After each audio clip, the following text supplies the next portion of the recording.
Saludos, nosotros somos el grupo número 3 de la materia de análisis del movimiento con el profesor Francisco Alberto Guerrero Cepeda y le vamos a estar hablando acerca de la ley de la palanca y la contracción muscular.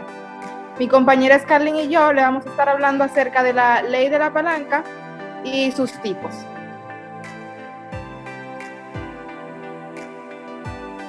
Aquí podemos ver un poco de historia.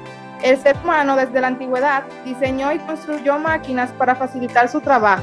Estas máquinas fueron reemplazando los trabajos pesados como levantar objetos de gran tamaño y masa. Primero utilizó una rama de árbol gruesa y una piedra y construyó una palanca que usó para mover piedras y construir casas, pirámides, tumbas, puentes, etc. Después perfeccionó la palanca y le agregó la rueda, la cuerda, una polea y otros mecanismos, transformando la palanca en grúa. Pero la palanca también se usó para juegos infantiles y se creó el balancín, donde juegan y se mueven dos niños que, a pesar de tener masas distintas, logran moverse hacia arriba y hacia abajo. Y esto ocurre porque el balancín actúa como una máquina simple que equipará las fuerzas de los niños. Arquímedes fue un matemático e ingeniero griego que vivió entre 287 y 212 a.C. Realizó muchas contribuciones científicas y técnicas y construyó un montón de aparatos y máquinas de gran utilidad práctica. Formuló principios físicos llamado principio de Arquímedes y leyes de mecánica como las leyes de la palanca, del plano inclinado y de la polea. Él estaba muy seguro de la capacidad productiva de las máquinas simples, sabía que permitían realizar un poco de esfuerzo, trabajos que de otra manera demandarían grandes gastos de energía. Al descubrir el principio de la palanca y la importancia del punto de apoyo, declaró enfáticamente: denme una palanca y moveré el mundo. Con esta frase anunció la ley de la palanca. ¿Cómo funciona? Es el mecanismo más elemental. Consiste en una barra rígida que gira alrededor de un punto fijo llamado punto de apoyo. Se emplea para vencer una resistencia, por ejemplo, para levantar una carga aplicando una cierta fuerza. También se emplea para transmitir movimiento. En cada palanca se distinguen, por lo tanto, tres elementos: el punto de apoyo, la fuerza que se aplica, a la que llamaremos potencia, y la resistencia que hay que vencer. La parte de la palanca que está comprendida entre el punto de apoyo y la potencia se llama brazo de potencia, y la distancia que hay entre el punto de apoyo y la resistencia se llama brazo de resistencia. A continuación va a estar hablando mi compañera Scarlett acerca de los tipos de palanca. Las palancas se pueden clasificar en tres clases. La situación del punto de apoyo en relación con la resistencia y la fuerza determina la clase de palanca. El primer tipo son las palancas de primera clase. En la primera clase, el punto de apoyo se encuentra entre la fuerza y resistencia, como sucede en el caso de las tijeras, la balanza, las tenazas, el columpio, etc. Por otro lado, el fulcro está entre la potencia y la resistencia, logrando que la potencia aplicada pueda ser mucho menor que la resistencia, es decir, maximiza la potencia. El segundo tipo de la palanca es la palanca de segunda clase. En esta clase de palanca, el punto de apoyo se sitúa en un extremo y la resistencia se realiza entre la fuerza y el punto de apoyo.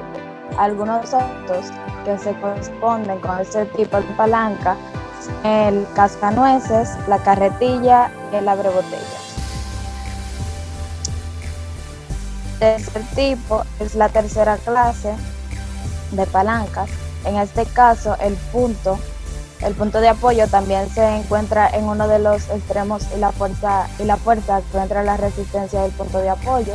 Las pinzas, el martillo y la caña de pescar representan ejemplos de palancas de tercera clase. A continuación, mis compañeros Romely, Rafael y Neferson estarán hablando sobre la contracción muscular. soy Nelson Cueva Santos y mi compañero Rafael Márquez, Romelis Ramírez. Le estaremos hablando sobre la contracción muscular. A continuación estaremos presentando algunas ilustraciones e imágenes con ejemplos sobre lo que es la contracción muscular. Aquí vemos un tipo de contracción que es la isotónica, que es cuando el músculo se contrae y está en movimiento, y la isométrica cuando el músculo contraído no tiene fuerza y no hace movimiento. La contracción isotónica, en otras palabras, es un deslizamiento de las fibras musculares en las que se genera un cambio importante en la longitud del músculo como consecuencia de una fuerza constante. Las contracciones excéntricas se producen en movimientos donde se buscan alejar dos superficies corporales, como ocurre cuando extendemos el codo, cuando flexionamos la rodilla. Este tipo de contracción genera una tensión muscular que tiene como resultado un aumento de la longitud de las fibras musculares. ¿Cómo se produce la contracción istónica? Bueno, todas las contracciones musculares se producen de una manera similar. La diferencia es la intensidad de la fuerza, la resistencia ejercida por el músculo y el tipo de respuesta que se genera en las fibras musculares. El proceso de la contracción se da de la siguiente manera.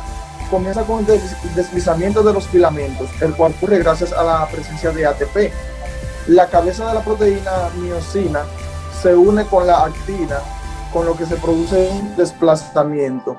Una vez que ya se ha generado ese movimiento, la cabeza de la miosina se libera y se produce de nuevo la tensión como una nueva actina.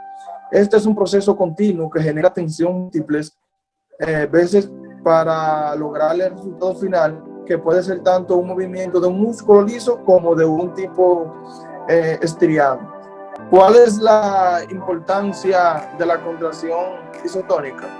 Las contracciones musculares, en este caso, las isotónicas, son necesarias para todos los movimientos que realizamos, debido a que gracias a ellas es que podemos mover los brazos, piernas, manos, pies y también como ocurre en el corazón. Pero en este caso es llamada como contracción isobárica. Yo voy a abundar un poco sobre lo que es la contracción isométrica. Ejercicio isométrico hace referencia a la tensión de un músculo y su mantenimiento en una posición estacionaria al tiempo que se mantiene la tensión. Los ejercicios isométricos son especialmente útiles para personas que se están recuperando de lesiones y limiten un rango de movimiento. La palabra isométrica o isométrico se refiere a una longitud media o que no cambia de longitud. A eso se refiere el término isométrico. Una contracción isométrica es una forma estática de ejercicio en el que el músculo se contrae para producir fuerza sin un cambio apreciable, es decir, que no se puede notar desde el exterior del músculo, en la longitud del músculo y sin movimiento articular apreciable. Un ejemplo de esto, de lo que es una contracción isométrica, es cuando sujetamos una caja pesada. Nuestros músculos de nuestros brazos hace una contracción, nuestro bíceps hace una contracción isométrica porque se mantiene, ya que estamos generando la misma fuerza, estamos generando una fuerza o haciendo una fuerza igual al peso del objeto que estamos cargando, es decir, que no se mueve nuestro músculo, no se alarga la longitud ni nada de eso, sino que se mantiene en una posición estática. Otro ejemplo de esto es en el gimnasio, cuando cargamos una pesa y la sujetamos, la mantenemos. Eso también se utiliza, como vimos en la anterior diapositiva, lo que es la terapia de rehabilitación para la persona. se utiliza mucho en esa área de la medicina.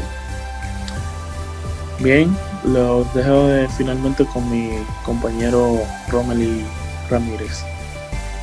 Muy bien, tal y como decían mis compañeros anteriormente, esta exposición consiste principalmente en hablar un poco acerca de las contracciones musculares y la ley de la palanca. Tal como expresaban mis compañeras Maribel y Scarlyn Delgado, la ley de la palanca consistía en la fuerza y un punto de apoyo que nos permitía mover objetos pesados. Y por otra parte tenemos lo que es las contracciones musculares, que las contracciones musculares son las que nos van a permitir a nosotros realizar movimientos con nuestro cuerpo, donde también interviene un factor principal e importante que lo vemos en ambos temas, que es la fuerza. Dependiendo del tipo de fuerza realizada, entonces se producirá una contracción muscular de tipo isotónica o isométrica. Tal como decía Neferson, se produce isotónica cuando el músculo se hace fuerza con movimiento. Ejemplo, cuando levantamos algún objeto pesado, ya sea una pesa, un vaso de agua, un utensilio del hogar, realizamos una contracción isotónica. Sin embargo, cuando hacemos una fuerza estática, como decía el compañero Rafael, que tomamos una pesa, por ejemplo, y la retenemos en vez de levantarla, realizamos una contracción isométrica, porque en el músculo, en vez de moverse, se contrae para poder sostener o mantener el objeto que estemos cargando. Esto era todo de nuestra parte, así que muchas gracias por prestar atención a este video.